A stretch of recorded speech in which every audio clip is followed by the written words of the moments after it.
নমস্কার বন্ধুরা, রমা রান্নাঘরে সকলকে স্বাগত।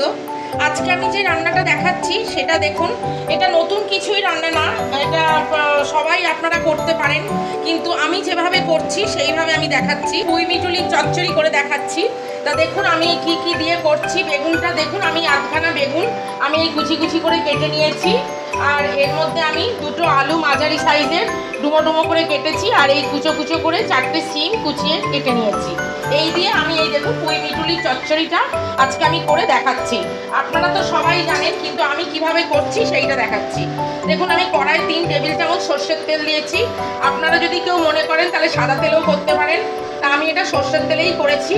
এই দেখুন এবারে আমি একটু 5 ফোড়ন দিচ্ছি। একদম সিম্পল রান্না, হালকা রান্না, কোনো মশলাপাতি নেই বেশি। এই দেখুন এটা ছেড়ে দিলাম। অসাধারণ খেতে লাগে গরম গরম ভাতের সাথে, খুব সুন্দর লাগে এই পুঁই মিটুলির চচ্চড়িটা। আমি যেভাবে দেখাচ্ছি আপনারা ঠিক এইভাবে করে খান, কেমন লাগে আমাকে কমেন্ট করে জানাবেন। আমার চ্যানেলটাকে লাইক করবেন, শেয়ার করবেন, সাবস্ক্রাইব করবেন, আর পাশে বেল আইকনটা ক্লিক করে দেবেন, যাতে নতুন কোনো রান্না ছাড়লেই আপনাদের কাছে সহজেই যাতে পৌঁছে যায়। এই দেখুন এইটা আমি একটু ভাজা ভাজা মতন করে নিচ্ছি। এই যে দেখুন আমি এটা 2-3 মিনিট একটু আমি তেলে এটা নাড়াচাড়া করে নিলাম। এরপরে দেখুন আমি এই যে বেগুনটা দিয়ে দিচ্ছি। একদম কোনো ঝামেলা নেই, খুব একদম মানে সহজ রান্না, সিম্পল রান্না, একটা খেতে অসাধারণ লাগে। আমি ঠিক যেভাবে দেখাচ্ছি আপনারা ঠিক এইভাবে করে খান। এইবার দেখুন এই পুঁই মিটুলিগুলো এর মধ্যে দিয়ে দিচ্ছি।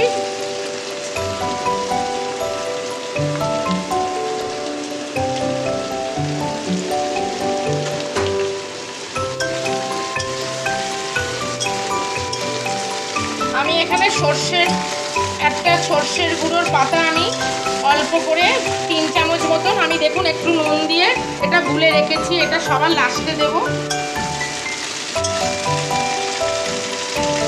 দেখুন আমি ঝাল দিয়ে দিচ্ছি লঙ্কার গুঁড়ো, আপনারা আপনাদের যেরকম ঝাল খান সেই বুঝে দেবেন।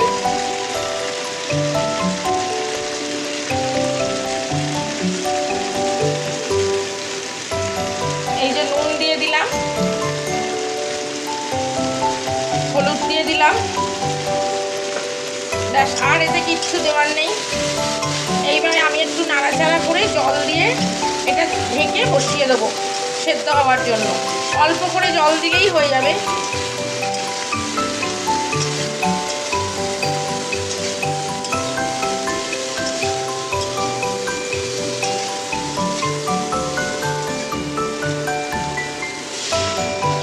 এই যে দেখুন আমি অল্প করে জল দিয়ে দিলাম এটা একটু সেদ্ধ হওয়ার জন্য।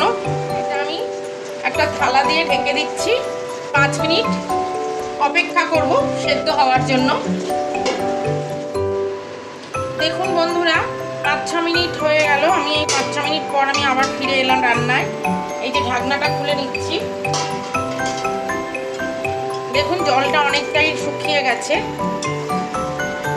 এগুলো আমার সেদ্ধও হয়ে গেছে। আমি একটা আলু দেখি একটু, হ্যাঁ সেদ্ধও হয়ে গেছে এগুলো। এইবারে দেখুন আমি এইটাই যে সর্ষেটা গুলে রেখেছিলাম এইটা আমি এই যে ওপর থেকে এইটা আমি ছড়িয়ে দিলাম। আর একটু অল্প করে একটু মিষ্টি দেব, বেশি না, অল্পর ওপর একটু মিষ্টি দিয়ে দিলাম।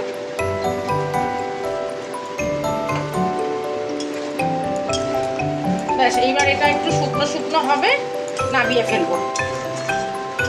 আর এতে কোনো মশলাও নেই, কোনো ঝামেলা নেই, একদম সিম্পল রান্না, অথচ খেতে অসাধারণ হয়। গরম গরম ভাতের সাথে খেয়ে দেখবেন, এই দিয়েই সব ভাত খাওয়া হয়ে যায়, এত সুন্দর মানে রান্নাটা খেতে লাগে।